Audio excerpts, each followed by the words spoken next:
اگر کچھ اشکال ہو تو اس کو حل کرنے کی کوشش کرو، اور جب وہ حل نہ ہو تو تم اپنے اساتذہ کے پاس آؤ، وہ تمہارے اساتذہ تمہارے اس مسئلے کو جو تمہارے لیے مشکل بن گیا ہے چھٹیوں میں حل کر دیں گے۔ وہ کتابیں اب اس وقت تم بڑی تیزی سے ختم کر دو گے، اور ایک وقت ایسا بھی آئے گا۔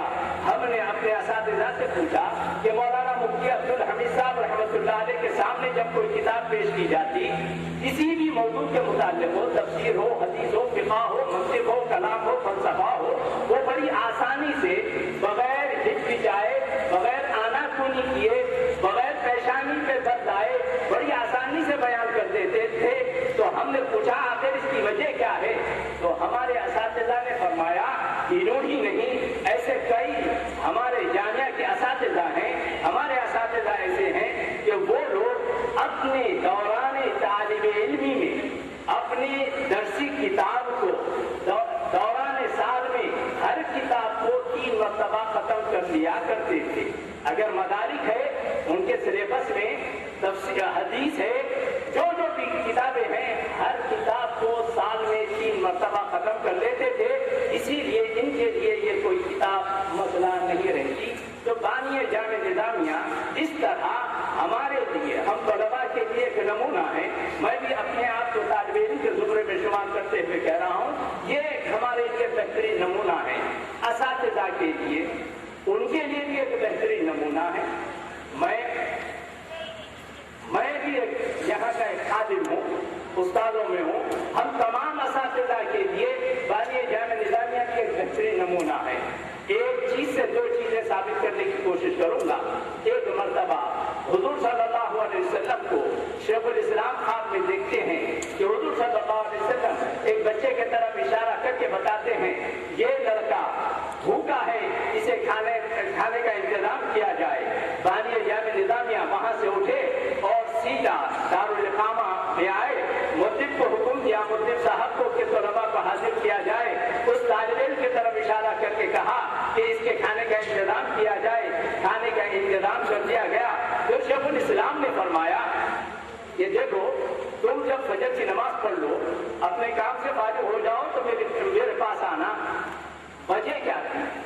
وہ یہ جاننا چاہتے تھے، یہ اللہ والوں کا طریقہ ہے، یہ بچہ حبیب پاک صلی اللہ علیہ وسلم کی بارگاہ میں مقبول ہوا کیسے، اس کے بھوک کی اطلاع آپ کو ہوئی کیسے؟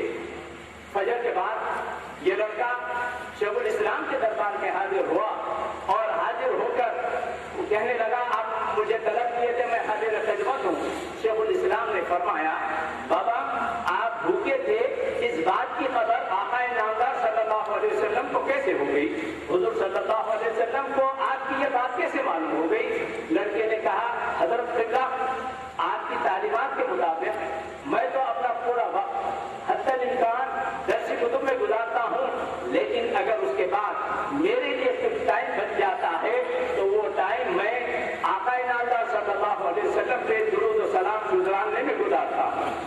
تو اس وقت شیخ الاسلام نے کہا یہی وجہ ہے کہ تمہارے بھوک کی اطلاع حضور صلی اللہ علیہ وسلم نے کرام ہے۔ خاص طور پر عزیز طلباء، آپ اس واقعے سے ایک بات کا تو اندازہ لگا رہے ہوں گے کہ ہمارے کو روٹی کی فکر نہیں کرنا چاہیے۔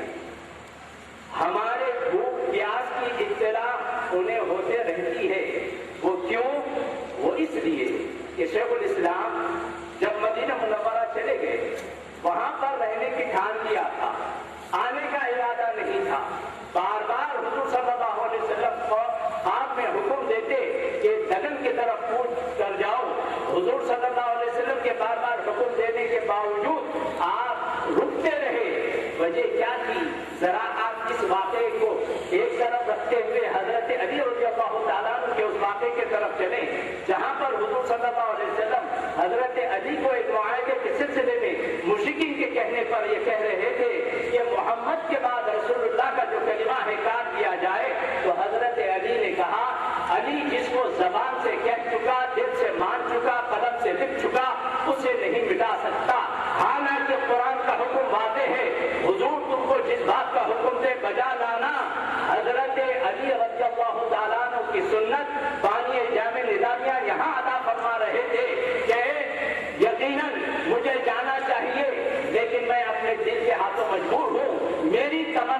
یہی ہے کہ میں یہیں کی خاک میں مل کر ختم ہو جاؤں، یہیں سے میدان حشر میں اٹھ جاؤں. لیکن بار بار اس خاک میں آنے کے بعد مرشد محترم کی خدمت میں گئے. یہ مرشد ہوتے ہی ایسے ہیں جو ہمارے مسائل کا بڑا آسانی سے جیسا اساتذہ حل کرتے ہیں. یہ مرشد محترم حضرت امداد اللہ مہاجر مکی رحمت اللہ علیہ کی خدمت میں گئے. مہاجر مکی رحمت اللہ علیہ نے کہا فوری حکم بجا لاؤ اور پوچھ کر جاؤ. مہاجر مکی کے اس مشورے کے بعد حضور صلی اللہ علیہ وسلم کے حکم پہ نکل آئے. سامعین کرام ذری دیر رکیے. حضرت شیخ الاسلام کی اولاد نرینہ یہ کے بعد دیگر پورے اولاد نرینہ کا انتقال ہوتا گیا. حضرت عبد القدوس رحمت اللہ علیہ کا انتقال ہو گیا.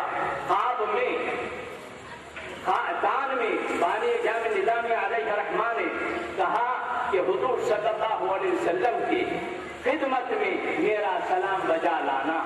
واقعات گزر گئے لیکن ایک اشکال رہتی دنیا والوں کو ہوتا تھا کہ ان کی اولاد نرینہ تو نہیں رہی اور یہ دکن کو جا کر اسلام کی بقا کے لیے مدرسہ قائم کرنے والے ہیں. جب یہ ان کی اولاد نرینہ نہیں ہے، ان کے ختم ہو جانے کے بعد ان کے مدرسے کو چلانے والا کون ہوگا؟ وہاں سے زبان حال سے بانی جامع نظامیہ کو حضور صلی اللہ علیہ وسلم یہ فرما رہے تھے جا انوار اللہ جا، تو مدینے سے تو دور ہوگا، اہل مدینے والے سے دور نہیں ہوگا. یقیناً تیری اولاد نرینہ نہیں ہے لیکن ایسی روحانی اولاد اب کے رہتی دنیا تک ہے. یہ اتفاق نہیں، یہ غیبی امداد تھی. مدرسے کی بنیاد ڈالی گئی. یہ بھی دیکھیے 1292 12 کی ہے 92 کی ہے، کدھر اشارے ہو رہے ہیں. سمجھایا جا رہا ہے اے وابستگان جامع نظامیہ تم تنہا نہیں ہو، ہم تمہارے ساتھ ہیں. انوار اللہ تمہارے پاس آرام کرے گا، نور اللہ کی وہاں سے نظر رہے گی. چنانچہ بانی جامع نظامیہ ایک مرتبہ درس دے رہے تھے. دوران درس کچھ اشکال آ گیا، کبھی خاموش بیٹھ جاتے اس کے بعد جواب دیتے کہ یہ مسئلے کا حل کیا ہے. ایک مرتبہ جیسی صحبت ملے گی، جیسی سنگت ہوگی ویسا ہی ہوتا ہے. کبوتر گر نشینت باز گردر، اگر ان کے دربار میں کبوتر بھی آ جائے تو بات بن جاتا ہے. آپ کی ایک مریدہ تھی، انہوں نے دیکھا کہ حضرت خاموش بیٹھے ہیں، آخر خاموش پر بیٹھ کر آنکھ بند کر کے کرتے کیا ہیں. یہ بھی مراقبے میں جاتی ہیں تو دیکھتی کیا ہیں کہ یہاں سے لے کر حضور صلی اللہ علیہ وسلم جہاں تشریف فرما ہے میزاب رحمت تک، وہاں تک ایک راستہ بنا ہے. صحابہ کے مجمع میں حضور صلی اللہ علیہ وسلم بیٹھے ہیں، جلوہ افروز ہیں، انہیں کچھ بتا رہے ہیں. اس تھوڑی دیر کے لیے کہنے لگے میرے بیٹے انوار اللہ کو کوئی اشکال ہو گیا ہے، میں اس کے اشکال کو پہلے دور کر دیتا ہوں پھر تمہارے طرف متوجہ ہوں گا. کہ سامعین کرام یہ ہمارے لیے مشتہ ہے کہ یہ ذات اقدس یہاں پر بیٹھی ہے، یہاں پر تشریف ہے. ہمارا جو عقیدہ ہے، ہم اپنے عقیدے کے لحاظ سے اگر دیکھیں تو یہ ہمارے نقل و حرکت کو بھی دیکھ رہے ہیں، ہمارے قیل و قال کو بھی دیکھ رہے ہیں.